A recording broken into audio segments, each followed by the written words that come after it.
ನಮಸ್ಕಾರ ಸ್ನೇಹಿತರೆ. ಒಮ್ಮೆ ಕಲ್ಪಿಸಿಕೊಳ್ಳಿ, ನಿಮ್ಮ ಕಣ್ಣೆದುರು ಅನ್ಯಾಯ ನಡೆಯುತ್ತಿದೆ. ಆ ಅನ್ಯಾಯ ಮಾಡುತ್ತಿರುವುದು ಬೇರೆ ಯಾರೂ ಅಲ್ಲ, ನಿಮ್ಮ ಸಂಬಂಧಿಕರು ಅಥವಾ ನಿಮ್ಮ ಅಣ್ಣ, ತಮ್ಮ ಯಾರೇ ಆಗಿರ್ಬೋದು, ಅಥವಾ ನಿಮ್ಮ ಮೇಲಿನ ಉನ್ನತ ಅಧಿಕಾರಿಗಳು. ನಿಮ್ಮ ಒಂದು ಸತ್ಯದ ಮಾತು ನಿಮ್ಮ ಕೆಲಸವನ್ನು ಕಿತ್ತುಕೊಳ್ಳಬಹುದು ಅಥವಾ ನಿಮ್ಮ ಪ್ರಾಣಕ್ಕೆ ಅಪಾಯ ತರಬಹುದು. ಅಂತಹ ಸಂದರ್ಭದಲ್ಲಿ ನೀವು ಏನ್ ಮಾಡ್ತೀರಾ? ಮೌನವಾಗಿ ಅನ್ಯಾಯಕ್ಕೆ ಸಾಕ್ಷಿ ಆಗ್ತೀರಾ ಅಥವಾ ಎಲ್ಲವನ್ನು ಕಳೆದುಕೊಳ್ಳಲು ಸಿದ್ಧರಾಗಿ ಸತ್ಯದ ಪರ ನಿಲ್ಲುತ್ತೀರಾ? ಇದಕ್ಕೆ ಉದಾಹರಣೆಯಾಗಿ ಮಹಾಭಾರತದಲ್ಲಿ ಆ ಅದ್ಧೂರಿ ಸಭೆಯಲ್ಲಿ ಒಬ್ಬ ವ್ಯಕ್ತಿ ಇದನ್ನು ಮಾಡಿ ತೋರಿಸಿದ. ಭೀಷ್ಮ, ದ್ರೋಣರಂತಹ ಮಹಾರಥಿಗಳು ಕೂಡ ಮೌನವಾಗಿದ್ದಾಗ, ಧೃತರಾಷ್ಟ್ರನಂತಹ ಅಧಿಪತಿ ಕುರುಡನಾಗಿದ್ದಾಗ, ಒಬ್ಬನೇ ಒಬ್ಬ ವ್ಯಕ್ತಿ ಎದ್ದು ನಿಂತು ರಾಜನ ಕಣ್ಣಿಗೆ ಕಣ್ಣಿಟ್ಟು ಇದು ಅಧರ್ಮ ಎಂದು ಗರ್ಜಿಸಿದ. ಅವನೇ ಮಹಾಮಂತ್ರಿ ವಿದುರ. ವಿದುರ ಕೇವಲ ಒಬ್ಬ ದಾಸಿಯ ಮಗನಾಗಿ ಹುಟ್ಟಿರಬಹುದು, ಆದರೆ ಅವನ ಬುದ್ಧಿಶಕ್ತಿ ಮತ್ತು ಧರ್ಮನಿಷ್ಠೆ ಎಷ್ಟು ಅಚಲವಾಗಿತ್ತು ಎಂದರೆ ಸಾಕ್ಷಾತ್ ಶ್ರೀಕೃಷ್ಣನೇ ರಾಜನ ಅರಮನೆಯನ್ನು ಬಿಟ್ಟು ಈತನ ಮನೆಗೆ ಬಂದು ಅತಿಥಿಯಾದ. ಇಂದು ನಾವು ಸಣ್ಣ ಸಣ್ಣ ಲಾಭಕ್ಕಾಗಿ ನಮ್ಮ ವ್ಯಕ್ತಿತ್ವವನ್ನು ಅಡವಿಡುತ್ತೇವೆ. ಆದರೆ ವಿದುರ ಹೇಳುತ್ತಾನೆ, ಯಾರ ಉದ್ದೇಶ ಶುದ್ಧವಾಗಿರುತ್ತದೆಯೋ ಅವನಿಗೆ ಸೋಲುವ ಭಯವೇ ಇರುವುದಿಲ್ಲ. ವಿದುರ ಯಾರು? ಅವನ ಹುಟ್ಟಿನ ರಹಸ್ಯವೇನು? ದ್ರೌಪದಿಯ ಮಾನಭಂಗವಾಗುವಾಗ ಅವನು ಆಡಿದ ಆ ತೀಕ್ಷ್ಣವಾದ ಮಾತುಗಳೇನು? ಅವೆಲ್ಲವನ್ನು ನಾವು ಇಂದಿನ ವಿಡಿಯೋದಲ್ಲಿ ತಿಳಿದುಕೊಳ್ಳೋಣ. ಹಸ್ತಿನಾಪುರದ ಅರಮನೆಯಲ್ಲಿ ರಾಜಕುಮಾರರ ಅಬ್ಬರದ ನಡುವೆ ಅತ್ಯಂತ ಶಾಂತವಾಗಿ ಆದರೆ ಅಷ್ಟೇ ದೃಢವಾಗಿ ಕೇಳುತ್ತಿದ್ದ ಧ್ವನಿ ಮಹಾಮಂತ್ರಿ ವಿದುರನದ್ದು. ವಿದುರ ಹುಟ್ಟಿದ್ದು ಸಾಮಾನ್ಯ ದಾಸಿಯ ಮಗನಾಗಿ. ಅರಮನೆಯ ರಾಜವೈಭವದ ನಡುವೆ ಬೆಳೆದರೂ ಕೂಡ ಆತನಿಗೆ ರಾಜಕುಮಾರರಿಗೆ ಸಿಗುವ ಅಧಿಕಾರವಿರಲಿಲ್ಲ. ಆದರೆ ಯಾವ ರಾಜಕುಮಾರನಿಗೂ ಇರದಂತಹ ಬುದ್ಧಿಶಕ್ತಿ, ಅಚಲವಾದ ಧರ್ಮನಿಷ್ಠೆ ಮತ್ತು ನ್ಯಾಯಬದ್ಧತೆ ವಿದುರನ ರಕ್ತದಲ್ಲೇ ಇತ್ತು. ಶಾಸ್ತ್ರಗಳ ಆಳಕ್ಕೆ ಇಳಿದು ನೋಡಿದರೆ ವಿದುರ ಕೇವಲ ಒಬ್ಬ ಮನುಷ್ಯನಲ್ಲ, ಆತ ಸಾಕ್ಷಾತ್ ಧರ್ಮರಾಜನ ಅವತಾರ. ಮಂಡವ್ಯ ಮಹರ್ಷಿಗಳು ನೀಡಿದ ಶಾಪದ ಕಾರಣದಿಂದ ಯಮಧರ್ಮರಾಯನೇ ಮನುಷ್ಯ ರೂಪ ತಾಳಿ ಭೂಮಿಗೆ ಇಳಿದು ಬಂದಿದ್ದ. ಅವನೇ ಈ ವಿದುರ. ಅಂದರೆ ಸ್ವತಃ ಧರ್ಮವೇ ಮನುಷ್ಯನ ರೂಪದಲ್ಲಿ ಹಸ್ತಿನಾಪುರವನ್ನು ಮುನ್ನಡೆಸುತ್ತಿತ್ತು ಎನ್ನಬಹುದು. ಧೃತರಾಷ್ಟ್ರ ಮತ್ತು ಪಾಂಡು ಈತನ ಅಣ್ಣಂದಿರೇ ಆಗಿದ್ದರೂ ವಿದುರ ಎಂದೂ ಬಾಂಧವ್ಯಕ್ಕೆ ಕಟ್ಟುಬಿದ್ದು ಧರ್ಮವನ್ನು ಬಿಟ್ಟುಕೊಡಲಿಲ್ಲ. ಅಣ್ಣನೇ ತಪ್ಪು ಮಾಡಿದರೂ ಅಧಿಕಾರ ಕಳೆದುಕೊಳ್ಳುವ ಭಯವಿಲ್ಲದೆ ಸತ್ಯವನ್ನು ಮುಖಕ್ಕೆ ಹೊಡೆದಂತೆ ಹೇಳುವ ಧೈರ್ಯ ಅವನಲ್ಲಿತ್ತು. ವಿದುರನು ಅತಿದೊಡ್ಡ ಸಾಮ್ರಾಜ್ಯದ ರಾಜನ ವಿರುದ್ಧವೇ ಧರ್ಮಕ್ಕಾಗಿ ಧ್ವನಿ ಎತ್ತಿದ.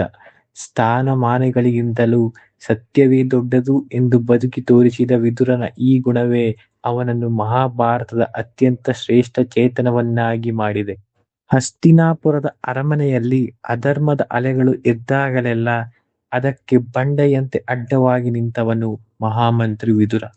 ದುರ್ಯೋಧನನ ಕುತಂತ್ರಗಳು ಮಿತಿಮೀರಿದಾಗ ತನ್ನ ಪ್ರಾಣದ ಹಂಗು ತೊರೆದು ವಿದುರ ಧರ್ಮವನ್ನು ರಕ್ಷಿಸಿದ ಸನ್ನಿವೇಶಗಳು ರೋಮಾಂಚನಕಾರಿ.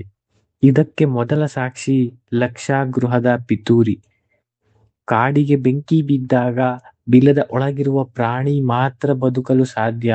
ಈ ಒಂದು ಸಣ್ಣ ಸುಳಿವು ಪಾಂಡವರು ಸುರಂಗದ ಮೂಲಕ ತಪ್ಪಿಸಿಕೊಳ್ಳಲು ದಾರಿಯಾಯಿತು.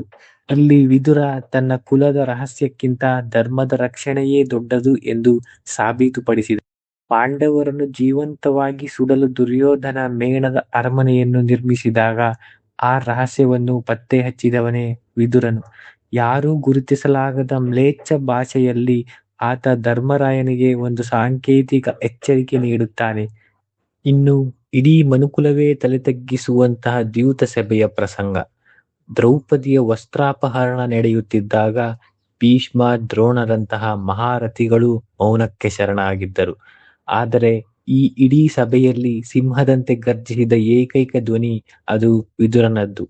ಧೃತರಾಷ್ಟ್ರನನ್ನು ಎಚ್ಚರಿಸುತ್ತಾ, ರಾಜನೇ, ಈ ಪಾಪ ನಿನ್ನ ಕುಲವನ್ನೇ ಭಸ್ಮ ಮಾಡುತ್ತದೆ ಎಂದು ಅಧರ್ಮವನ್ನು ಬಹಿರಂಗವಾಗಿ ಖಂಡಿಸಿದ.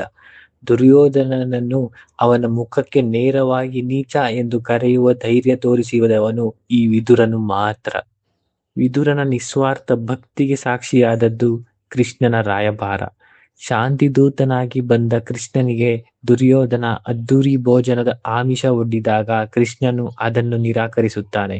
ಕೃಷ್ಣ ಆರಿಸಿಕೊಂಡಿದ್ದು ವಿದುರನ ಬಡಗುಡಿಸಿಲನ ಮತ್ತು ಅಲ್ಲಿನ ಸಾಮಾನ್ಯ ಉಪಹಾರವನ್ನು.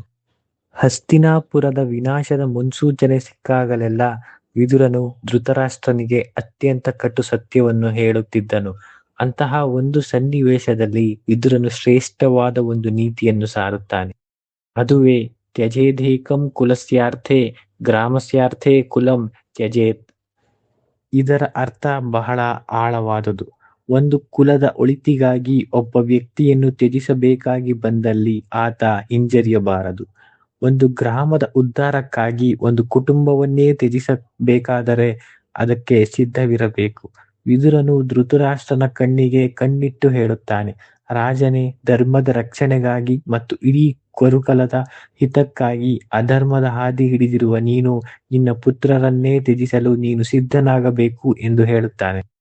ಪುತ್ರ ವ್ಯಾಮೋಹದಲ್ಲಿ ಮುಳುಗಿದ್ದ ಧೃತರಾಷ್ಟ್ರನಿಗೆ ಆ ಮಾತುಗಳು ಕೇಳಲು ಕಹಿಯಾಗಿದ್ದವು. ಆದರೆ ವಿದುರನ ನಿಲುವು ಅಚಲವಾಗಿತ್ತು. ಅವನಿಗೆ ಅಧಿಕಾರಕ್ಕಿಂತ ನೈತಿಕತೆಯೇ ದೊಡ್ಡದಾಗಿತ್ತು. ವಿದುರನು ಪಾಂಡವರ ಪರವಾಗಿ ನಿಂತಿದ್ದು ಅವರು ತನ್ನ ಅಣ್ಣನ ಮಕ್ಕಳು ಅಥವಾ ತನ್ನ ಸಂಬಂಧಿಗಳು ಎಂದು ಕಾರಣಕ್ಕಲ್ಲ, ಬದಲಾಗಿ ಅವರು ಧರ್ಮದ ಹಾದಿಯಲ್ಲಿದ್ದಾರೆ ಎಂಬ ಒಂದೇ ಒಂದು ಕಾರಣ. ಮಹಾಭಾರತದ ಸುದೀರ್ಘ ಕಥೆಯಲ್ಲಿ ಅನೇಕ ವೀರರು, ರಾಜರು ಬಂದು ಹೋಗುತ್ತಾರೆ. ಆದರೆ ಒಬ್ಬ ಸಾಮಾನ್ಯ ಮಂತ್ರಿಯಾಗಿದ್ದು ಕಾಲಾತೀತವಾಗಿ ಇಂದಿಗೂ ಪ್ರಸ್ತುತವಾಗಿರುವುದು ಅದು ಮಹಾಮಂತ್ರಿ ವಿದುರ ಮಾತ್ರ. ಅಧಿಕಾರ, ಸಂಪತ್ತು ಅಥವಾ ರಕ್ತ ಸಂಬಂಧ ಯಾವುದೂ ಆತನ ಧರ್ಮನಿಷ್ಠೆಯನ್ನು ಅಲಿಗಾಡಿಸಲು ಸಾಧ್ಯವೂ ಆಗಲಿಲ್ಲ. ಅರಮನೆಯ ವೈಭೋಗದ ನಡುವೆ ಇದ್ದರೂ ಅನ್ಯಾಯದ ವಿರುದ್ಧ ಧ್ವನಿ ಎತ್ತಲು ವಿದುರ ಎಂದೂ ಹಿಂಜರಿಯಲಿಲ್ಲ. ಆತನ ಪ್ರತಿಯೊಂದು ಮಾತು, ಪ್ರತಿ ನಿರ್ಧಾರವೂ ಸಮಾಜದ ಹಿತವನ್ನೇ ಗುರಿಯಾಗಿರಿಸಿಕೊಂಡಿದ್ದನು. ಇಂದು ನಾವು ಭ್ರಷ್ಟಾಚಾರ, ಸ್ವಾರ್ಥ ಮತ್ತು ನೈತಿಕ ಅಧಪತನದ ಕಾಲದಲ್ಲಿದ್ದೇವೆ. ಇಂತಹ ಸಮಯದಲ್ಲಿ ವಿದುರನ ನೀತಿ ಕೇವಲ ಪುರಾಣದ ಕಥೆಯಲ್ಲ, ಅದು ಪ್ರತಿಯೊಬ್ಬ ಆಡಳಿತಗಾರನಿಗೂ ಮತ್ತು ಸಾಮಾನ್ಯ ಮನುಷ್ಯನಿಗೂ ಒಂದು ಭದ್ರವಾದ ದಾರಿದೀಪವಾಗುತ್ತೆ. ವಿದುರನ ಜೀವನ ನಮಗೆ ಕಲಿಸುವ ದೊಡ್ಡ ಪಾಠವೇನೆಂದರೆ, ನಿಮ್ಮ ಹುಟ್ಟು ಎಂಥದ್ದೇ ಇರಲಿ, ನಿಮ್ಮ ಅಧಿಕಾರ ಎಷ್ಟೇ ಇರಲಿ, ನೀವು ಸತ್ಯದ ಹಾದಿಯಲ್ಲಿ ನಡೆದರೆ ಸಾಕ್ಷಾತ್ ಪರಮಾತ್ಮನೇ ನಮ್ಮನ್ನು ಹುಡುಕಿಕೊಂಡು ಬರುತ್ತಾನೆ. ಆತ ನೀಡಿದ ಪ್ರತಿಯೊಂದು ಎಚ್ಚರಿಕೆ, ಪ್ರತಿಯೊಂದು ನೀತಿಯು ನಮ್ಮ ಬದುಕಿನ ಸಂಘರ್ಷಗಳಿಗೆ ಪರಿಹಾರ ನೀಡಬಲ್ಲವು. ವಿದುರನ ಈ ಕಥೆಗಳು ಮತ್ತು ನೀತಿಗಳು ನಮ್ಮಲ್ಲಿ ಕೇವಲ ಜ್ಞಾನಕ್ಕಷ್ಟೇ ಮಾತ್ರವಲ್ಲ, ಅನ್ಯಾಯದ ವಿರುದ್ಧ ನಿಲ್ಲುವ ಧೈರ್ಯವನ್ನು ತುಂಬಲಿ. ಧರ್ಮದ ಹಾದಿ ಕಷ್ಟವಿರಬಹುದು, ಆದರೆ ಅಂತಿಮ ಜಯ ಧರ್ಮಕ್ಕೆ ಎಂಬುದು ವಿದುರನ ಬದುಕಿನ ಅತಿದೊಡ್ಡ ಸಂದೇಶ. ಈ ಮಾಹಿತಿ ನಿಮಗೆ ಇಷ್ಟ ಆಗಿದ್ದಲ್ಲಿ ಈ ವಿಡಿಯೋನ ಲೈಕ್ ಮಾಡಿ ಮತ್ತೆ ಶೇರ್ ಮಾಡಿ. ಇಂತಹ ಮತ್ತಷ್ಟು ಮಾಹಿತಿಗೆ ನಮ್ಮ ಚಾನೆಲ್ನ ಸಬ್ಸ್ಕ್ರೈಬ್ ಮಾಡಿ. ಧನ್ಯವಾದಗಳು.